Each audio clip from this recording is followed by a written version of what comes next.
Okay, so last part of section 11.2 we're going to look at is still on series, okay, adding up a bunch of terms. Now we're going to look at what happens if it's infinite. Now, if you have an infinite amount of things to add up, it doesn't make sense to sit there and try to do it. You can't. Right? So you have to come up with a different way to think about it other than like brute force, I'm going to add up everything I see. Okay?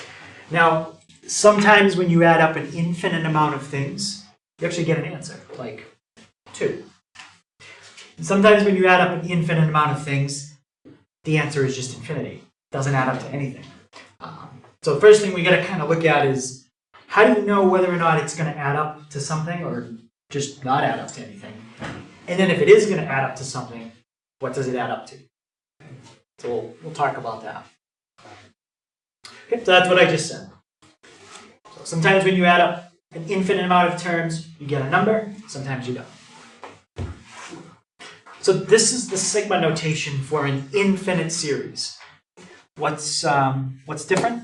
That's different. Before, on top of the sigma, it was always a number or a letter. But either way, whether it was a number or a letter, it represented an end.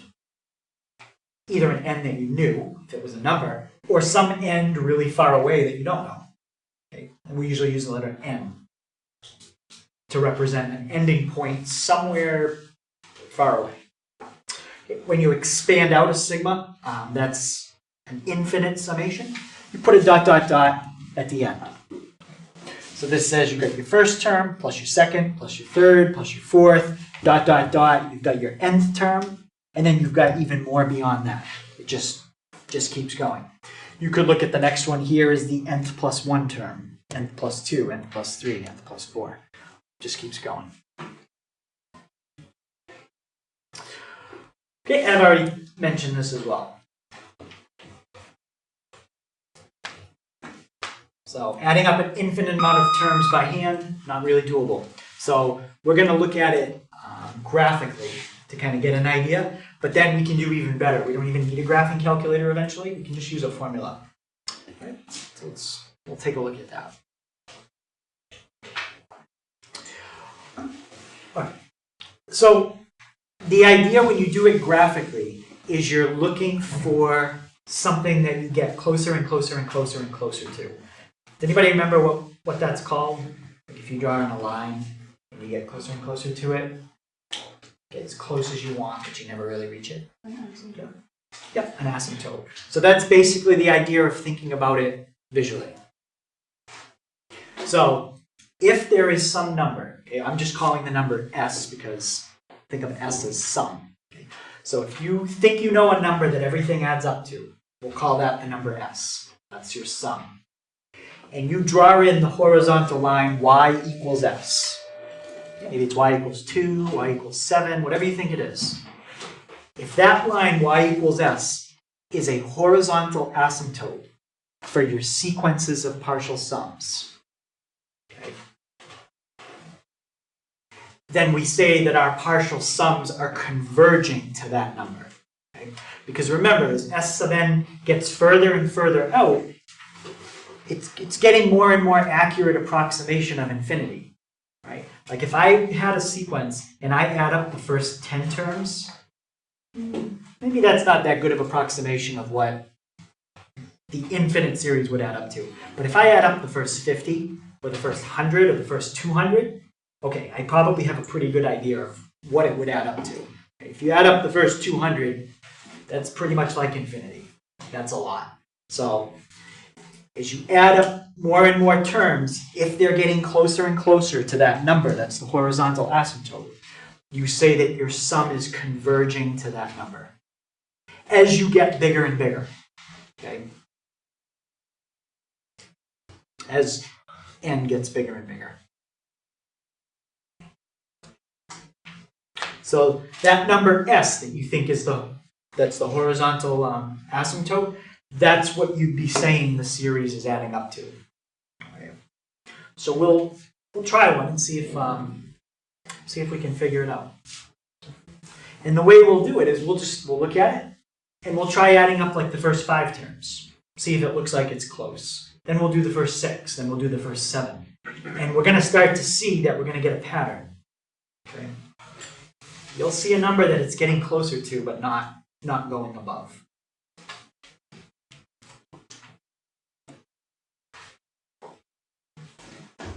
All right, so technically when we do it this way, like looking at it as an asymptote, we're not really adding up an infinite amount of things. You can't do that. What we're really looking at is what would happen to your sequence really, really, really far away. That's usually how we think of infinity. As your x value gets bigger and bigger and bigger, what's happening to your y value? Okay? So we're just going to look way out. We're going to look like way, way, way far down. And it turns out for a sequence, you really don't need to look that far.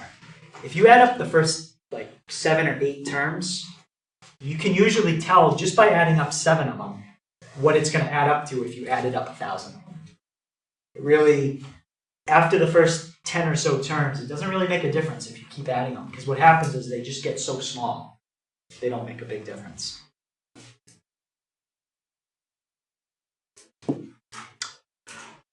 Okay, so here's how an infinite geometric sequence would look if you wrote it out.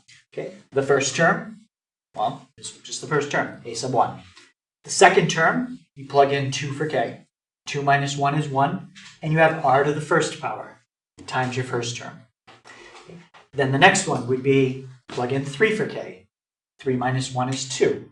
You would have r squared times your first one. R cubed times your first one. Okay.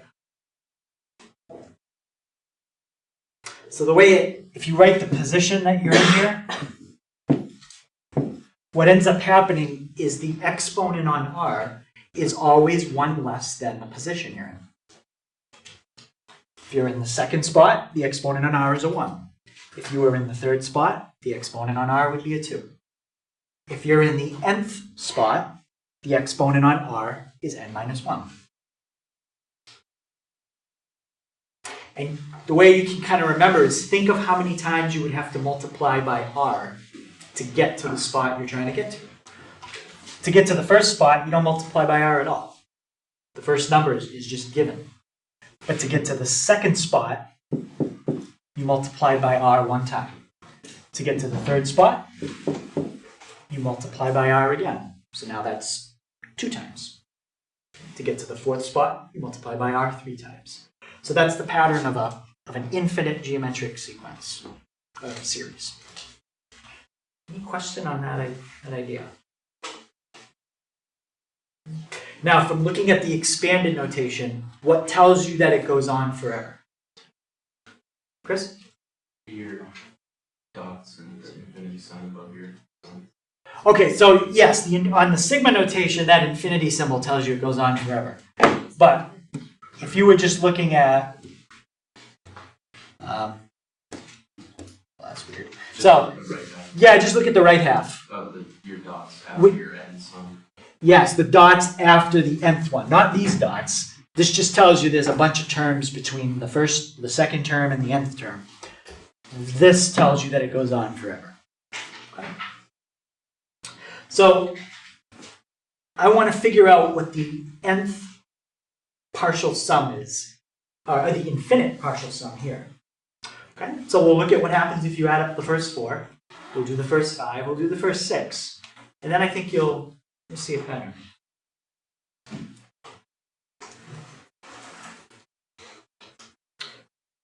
Okay, so if I wanted to know the first term that I'm going to be adding up in this series, how do I find it? Yeah, it's the 2. Yeah, it's the 2. The first term is always right there. Because if you plug in 1 for k, I mean, you could have said, oh, plug in 1 for k, but then you just have 1/3 to the 0 power. So it just disappears. That's just 1 times 2. All right. How would I find the second term? If plug 2 in for k, right? That's going to take a while, right? If you want to find the terms and write them out and then add them up, well, we've got a better way. All we have to do is use the formula from yesterday.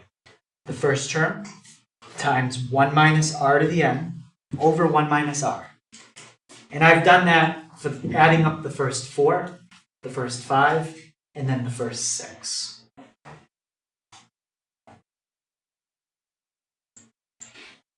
Okay, I don't even know what the first 6 terms are. I mean, I know the first term is 2, but I don't know any of the other ones.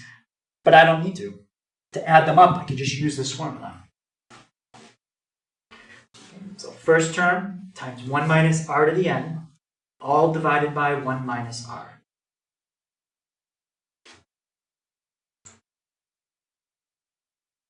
So, just based on adding up the first 6 terms in this series, what does it look like they're getting very close to?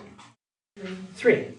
So if you added up the first 20 terms, it might be like 2.999999999999995. It's just going to get closer and closer to 3. So to answer the question, evaluate this. We would say it's adding up to 3. Now it's a little weird. Is it approaching 3 or is it adding up to 3? Well, it's getting as close to 3 as you want, right? It's like 2.9 repeating forever. So usually when we write an infinite sum, we just round it and say, okay, it's added, it's 3. Right? Because if it's as close as you could possibly want to 3, then it's basically like it's almost 3. Right? That's how you write the answer. Any question on doing it this way or how you would type this in? I just did it out to save time.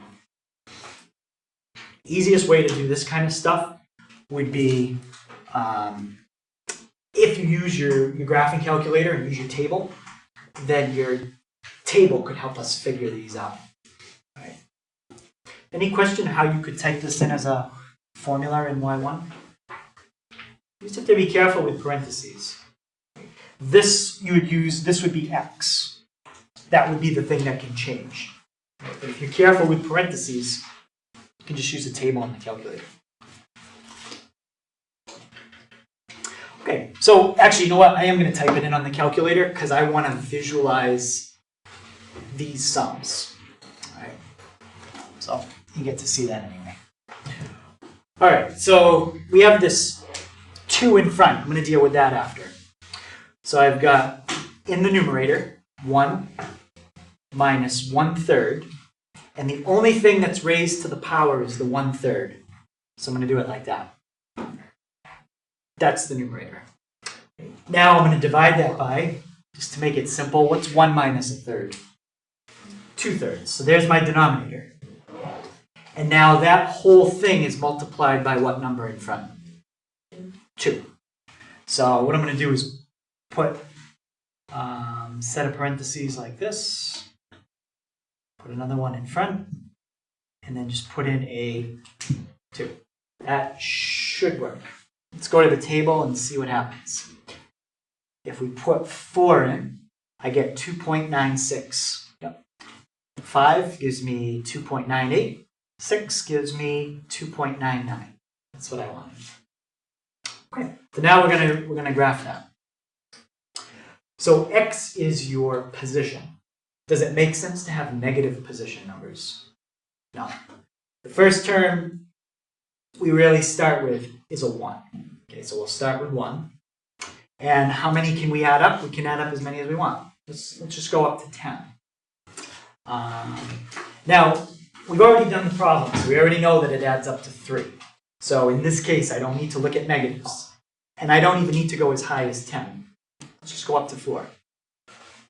So there's your sums. So the problem with just looking at it this way is you really don't want to think of it as being connected. So let me go like this.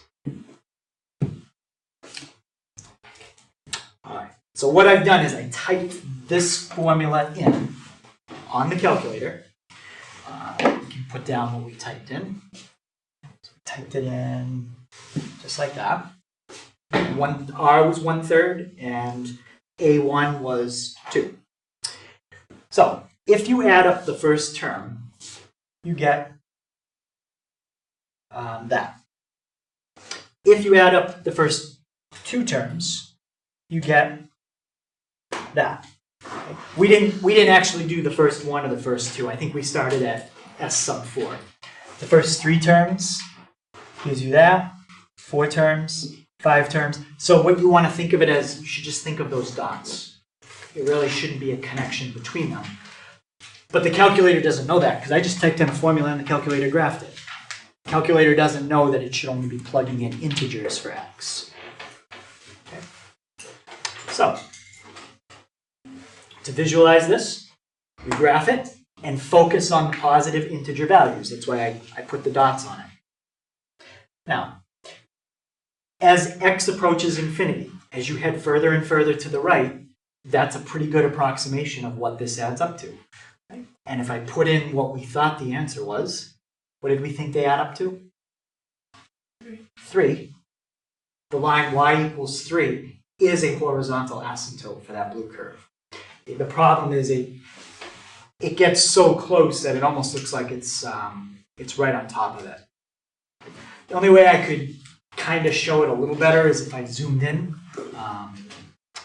Like if you made this like 3.1 and you made this 2.9. So now what's going to happen is we're really, really zoomed in. So you might be able to see it getting closer without getting right on top of it as quickly. I don't know. Now, yeah, you can see it a little bit more, but it's getting very close. So, any questions on what I did there?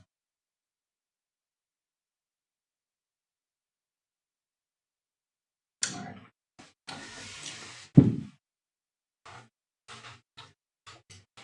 So let's try this one.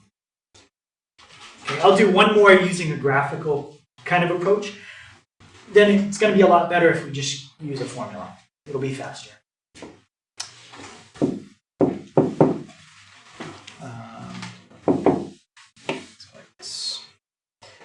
Now, since I already have the last problem typed in, all I got to do is modify a couple things. And actually, is this the same? Yeah, that's the same thing. We've already done that. So find that sum using a graphical approach. I'll just write these down. And I'll just put the picture in. Okay, so it looks like it's getting closer and closer to 3. So I just kind of did that as I went. Let's try a different one. What's my first term here? 4. First term is 4. And what's my common ratio? Or what am I multiplying by each time? Yeah, 3. Whatever's in parentheses right there is what you're multiplying by each time. So let's just change what I had to that. So the first term is 4, so that goes in that spot. And now my common ratio is 3, not 1/3. And the bottom is 1 minus r. So what would go in the denominator? -2. All right, so I've got 1 minus r to the x in the top over 1 minus r. Now, you don't really need these extra parentheses around the 3 anymore. I had them in there from before, so I'm just going to leave them. If you took the parentheses on the 3 out, it'd be fine. Okay, any questions on how I typed in example 3? Now, I'm zoomed way in, so I'm going to do a standard zoom and zoom back out. Remember, we really want to look at what happens as we head to the right. Okay. What's happening as we head to the right on this one? Yeah? It went, so what does that represent? What does that mean? Yeah. Okay, so maybe there's a vertical asymptote. What does that mean, that blue curve is going up?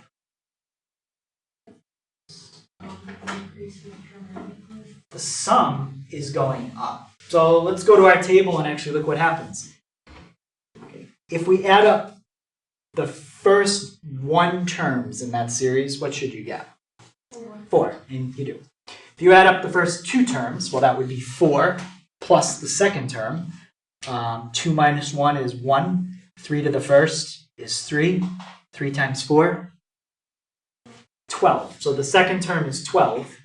So 12 plus 4 is how much? 16. And that's what the first two terms add to. Now, I'm not going to keep going through finding the term and then adding it. Let's just see what happens. If we add up the first three terms, we get 52. You should be able to already tell that that's kind of a problem here. Like, if you add up the first 4 terms, 5 terms, 6 terms, does it look like the sum is getting closer and closer to something like it did in the other one? No. No. Right? So this is one where you're trying to add up an infinite amount of terms.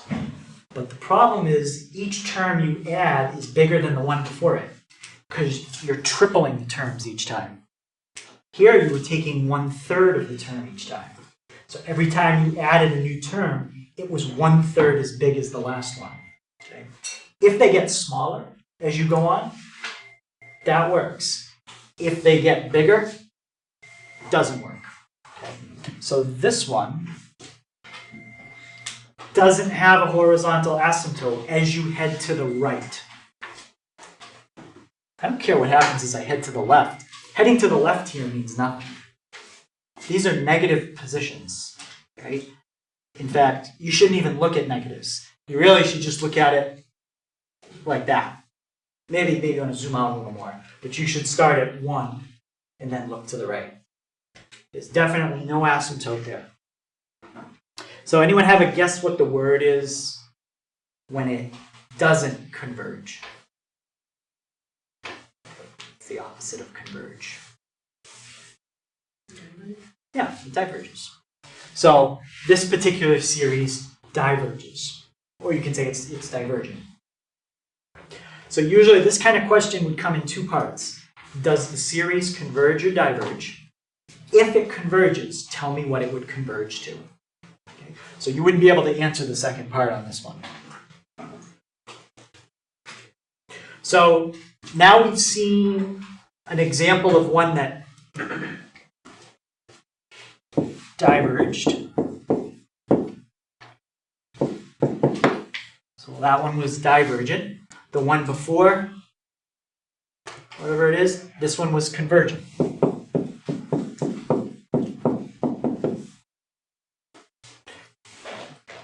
So if we look at them, we should be able to tell just by looking at one number whether it converges or diverges. What do you look at? What does it have to do with?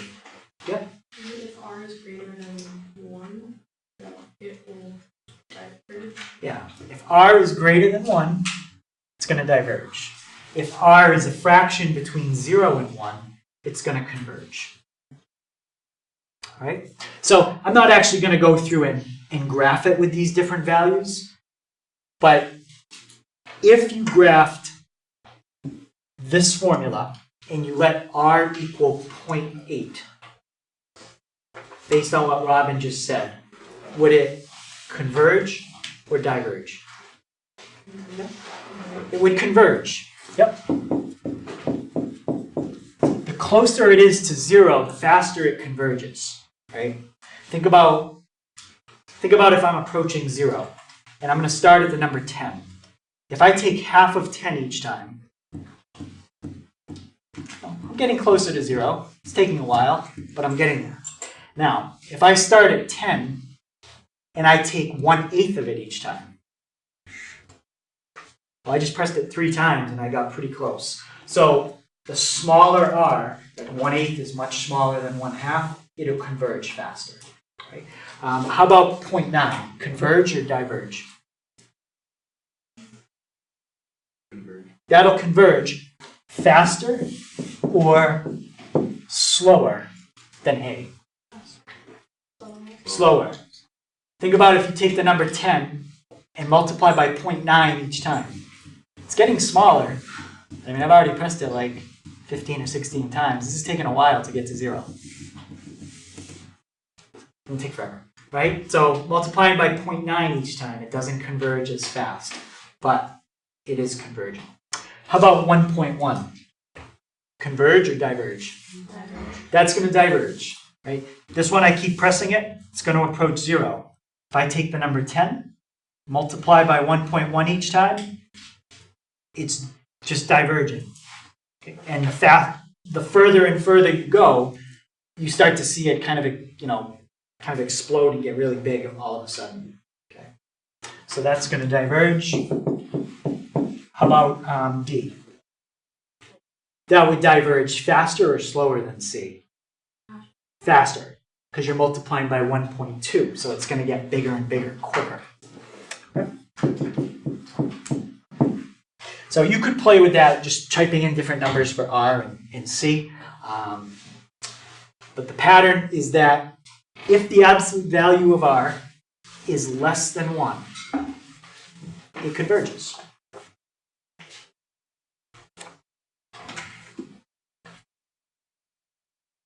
So technically, even if R was like negative 0.5, that does converge. 10 times 0.5 negative.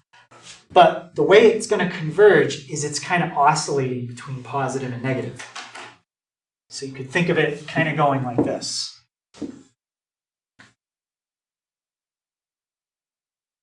So it is converging to a value, but it always is bouncing above it and below it, versus just kind of doing something like this. Just always staying above it and getting closer and closer. Okay? Two different types of convergence. And actually, remember, it really wouldn't be connected. It would just be like dots bouncing back and forth, converging. Okay? So if the absolute value of R is less than 1, that's how you can tell your series is convergent. And let's look at what it would converge to. So here's the formula from yesterday. A sub 1 times 1 minus r to the n over 1 minus r. So we just said that it'll converge when? Robin? It's less than 1. Yeah, the absolute value of r is less than 1.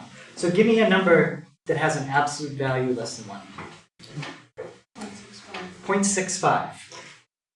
So if r is 0.65, okay, I don't care about the rest of it. I just want to look at what happens right here. If you take 0.65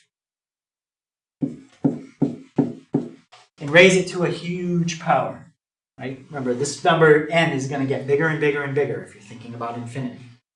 What do you get if you take 0.65 and raise it to the 100,000th power? You get what? You do get a number.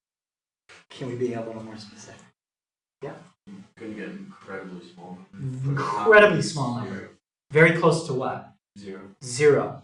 So basically, if you take 0.65 and multiply it by point itself 100,000 times, it's going to get very, very small, approaching 0.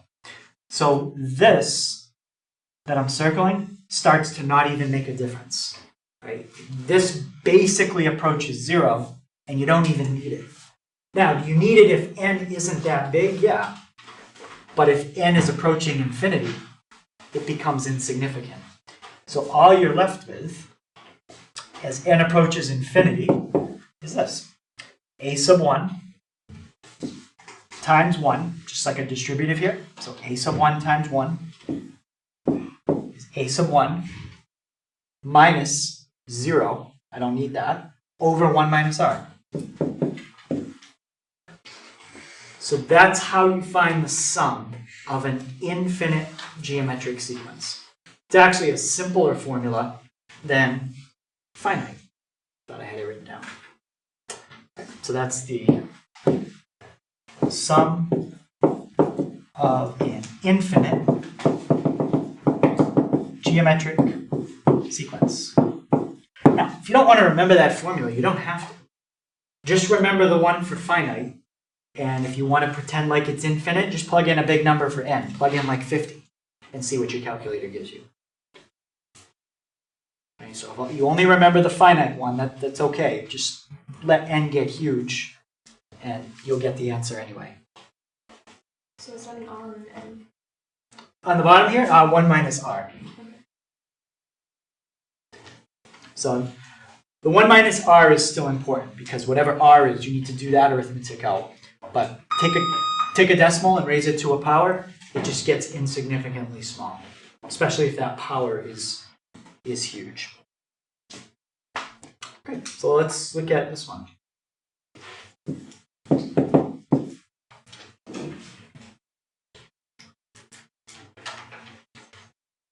Okay, so instead of graphing it this time, I'm just going to write down what the first term is, what r is, use the formula. Now, find the sum. Maybe this doesn't even add up to anything. Can anybody tell me if this converges or diverges before we even waste time with a formula? Yeah. And how do you know that? Because it's smaller, the 1/2 is smaller than Right. Each term that you add is half as big as the one before it, starting with the number 5. So 5 plus 2.5 plus 1.25, and it's getting half as big each time. So first term I just said was 5. And r we would write as what? 1/2. Okay. So to add this up from 1 to infinity, what would be my fraction that I would set up? Just what over what? Yep. 5 over 1 minus infinity. What goes in the bottom? So a sub 1 goes in the top. Oh wait, that's R. 1/2. Yeah, 1 minus a half. Okay, what is 1 minus a half? A half. What's 5 divided by a half? That's 5 divided by 2.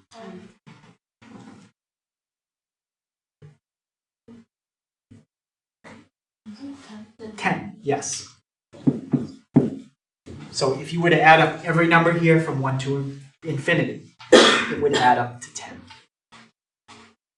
So think about it. You have 5 plus 2.5 plus 1.25, right? That's already like 8 point something, right? It would never go over 10. Okay. Any questions on that? All right. So that's an infinite series. All right. So that finishes off section 11.2. So tomorrow we'll look at 11.3, which is going to show us basically a quick way to do something like that. Yes, you could write 2x plus 3y 8 times and then FOIL it all out. That's going to take a while. So if you remember that triangle, this triangle that we looked at earlier, combined with something else I'm going to show you, you should be able to do that in under 60 seconds. Versus foiling it, it's probably going to take you like 5 or 10 minutes. You know? So we'll look at that tomorrow, and that's called the Binomial Theorem. Okay. So homework for tonight, which you got about 25 minutes to start it. It's probably the most time you've ever had to work on homework all year. It is. During class, anyway. So it's 21, 22, 29, 30, 32. And then a couple different ranges, 33 to 35, 37 to 39, and 42 to 45.